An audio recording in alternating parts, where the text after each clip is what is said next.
और red zone के जो दाखिल होने वाले रेड जोन में रास्ते हैं वो भी बंद रखे गए हैं। सिर्फ एक मार्गला रोड का जो रास्ता है वो रेड जोन में दाखिले के लिए खोला गया। लेकिन इन कंटेनर्स के पीछे जब आप देखेंगे तो आपको इस्लामाबाद पुलिस की भारी नफरी नजर आएगी। प्रोटेस्ट मुकम्मल तौर पर खत्म हो गया है या अब भी कोई चांसेस हैं उनके निकलने के। 2 पुलिस एहलकार जो है वो शदीद जख्मी हुए हैं। एक को गोली लगी जबकि दूसरों को पथराव की वजह से जो है उसको चोटें लगी और उसके बाद जो है वो उन्हें इस्लामाबाद मुंतकिल किया गया। और एक अस्सलाम वालेकुम, मैं हूं आसिया कोसर और आप देख रहे हैं GTV डिजिटल। एक दफ़ा फिर से हम इस्लामाबाद के रास्तों की सूरत हाल लेकर और मुमकिन एहतजाज के पेश नज़र इस्लामाबाद की सूरत हाल के हवाले से आपको अपडेट करने के लिए यहाँ पर हाजिर हुए हैं। अगेन मैं डी चौक के ऊपर मौजूद हूँ और आज भी वही सूरत हाल है। सबसे पहले मेरे कैमरामैन आपको दिखाएंगे कि आज भी डी चौक में जो है वो मिट्टी के ढेर हमें नज़र आ रहे हैं। डबल लेयर कंटेनर्स जो हैं वो हमें नज़र आ रहे हैं। यूँ तो इस्लामाबाद के बाकी आलमोस्ट जो है वो तमाम रास्ते खोल दिए गए हैं, लेकिन फैज़ाबाद और डी चौक को ताहाल नहीं खोला गया। और रेड जोन के जो दाखिल होने वाले रेड जोन में रास्ते हैं वो भी बंद रखे गए हैं। सिर्फ एक मार्गला रोड का जो रास्ता है वो रेड जोन में दाखिले के लिए खोला गया। उसके अलावा मैरियट, सेरीना, डी चौक, नादरा चौक, ये तमाम रास्ते रेड जोन में दाखिल होने वाले जो हैं वो बंद रखे गए हैं, जिसकी वजह से बरीमाम की तरफ सफ़र करने वाले शहरियों को शदीद मुश्किलात का सामना करना पड़ रहा है। अगर हम बात करें दीगर रस्तों की तो फैज़ाबाद का रास्ता भी जो है वो ताहाल बंद है। अगर आप मरी रोड से आ रहे हैं तब भी आपको ये रास्ता बंद मिलेगा। अगर आप IJP रोड से फैज़ाबाद की तरफ और इस्लामाबाद में दाखिल होने की कोशिश करेंगे तो भी आपको रास्ता बंद मिलेगा, यानी कि फैज़ाबाद को ताहाल जो है वो मुकम्मल बंद रखा गया है। उसके अलावा इस्लामाबाद के आलमोस्ट सारे रास्ते खोल दिए गए हैं।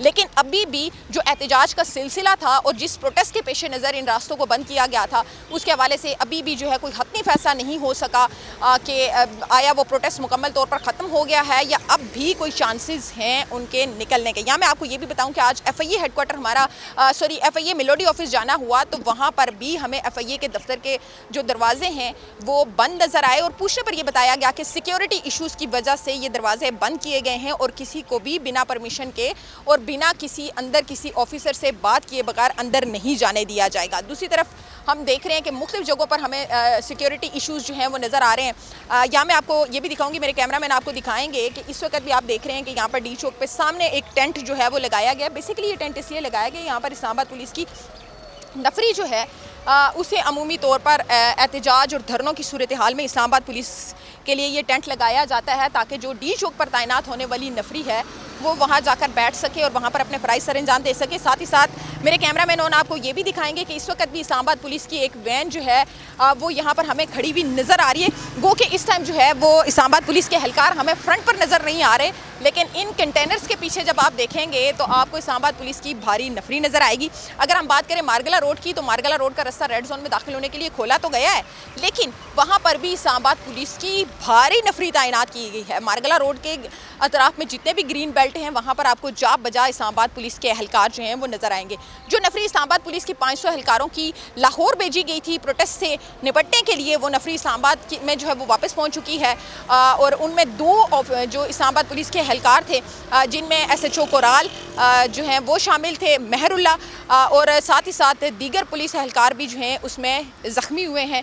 2 पुलिस एहलकार जो है वो शदीद ज़ख्मी हुए हैं। एक को गोली लगी जबकि दूसरों को पथराव की वजह से जो है उसको चोटें लगी और उसके बाद जो है वो उन्हें इस्लामाबाद मुंतकिल किया गया और एक प्राइवेट हॉस्पिटल से उनका इलाज भी इस वक्त जारी है।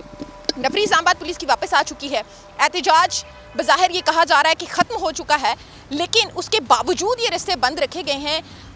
ये सवाल अपनी जगह अभी भी जो है वो बरकरार है कि आया अगर ये एहतजाज ख़त्म हो चुका है और ये मामला ख़त्म हो चुका है तो फिर ये रास्ते क्यों बंद किए गए हैं। रेड जोन में दाखिल होने वाले रास्ते भी बंद हैं। जहाँ पर इस्लामाबाद के रास्तों के ऊपर कंटेनर्स लगाकर रास्ते बंद किए गए थे उन कंटेनर्स को उठा के रास्ते खोल दिए गए हैं, लेकिन अभी तक वो मुकम्मल कंटेनर्स वहाँ से उठाई नहीं गई, यानी कि मुमकिन तौर पर फिर एक दफ़ा से जो है वो ये रास्ते बंद हो सकते हैं। फैज़ाबाद की अगर बात करें तो फैज़ाबाद को अभी तक जो है वो मुकम्मल तौर पर बंद रखा गया। वहाँ पर अभी भी कंटेनर्स लगाए गए हैं, वहाँ से अभी भी जो है वो इस्लामाबाद के अंदर एंट्री मुमकिन नहीं है।